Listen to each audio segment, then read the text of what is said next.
My roommate asked me to water her plant while she was gone. That's how I found out she's been legally dead for 3 years. Her name was Clara, or at least that's what she told me. She answered my Craigslist ad 3 months ago. She was perfect, quiet, paid her half of the rent on time, and was obsessively clean. But looking back, the warning signs were all there. Scattered like breadcrumbs, I was too busy to notice. It started the day she moved in. She paid for the deposit and the first 2 months' rent entirely in cash. Hundreds of crisp $20 bills. She just laughed and said she hated banks. It seemed quirky, not suspicious. She arrived with only 2 suitcases and a single sad-looking fern. No furniture, no boxes of memories, no photos of friends or family. It was like she had just materialized out of thin air. Then there was the mail. In 3 months, she never received a single piece of mail with her name on it. No bills, no bank statements, no junk mail. Nothing. I once asked her about it while sorting through my own stack of envelopes. She shrugged and said she was doing a digital detox, that everything important was online. It made sense on the surface, but who doesn't even get a coupon flyer from the local pizza place? It was another small strange detail that I filed away and ignored. The strangest thing, though, was her complete lack of a social footprint. She had no Facebook, no Instagram, no social media of any kind. She claimed to be a freelance web developer, but I never heard her on a client call. She never had friends over. She never spoke about her family. When I would talk about my chaotic family dinners, she would just smile a thin, sad smile and say it sounded nice. She was a ghost living in my apartment, a pleasant, polite ghost who paid her rent in cash and left no trace.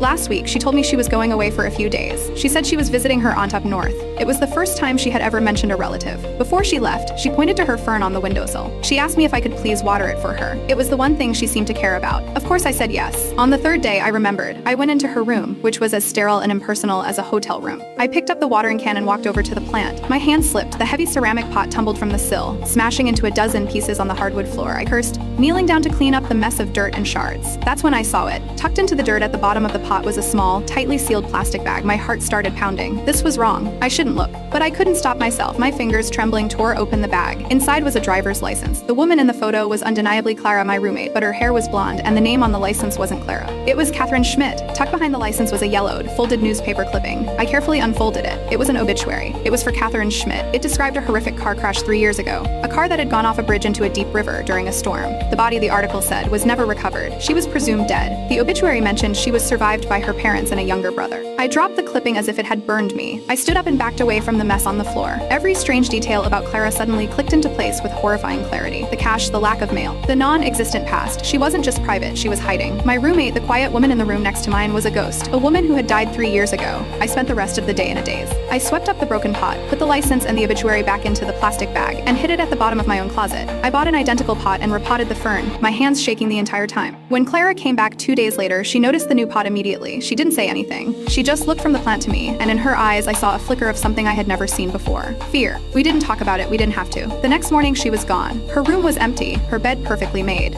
The only thing she left behind was an envelope on the kitchen table with 3 months' rent in cash.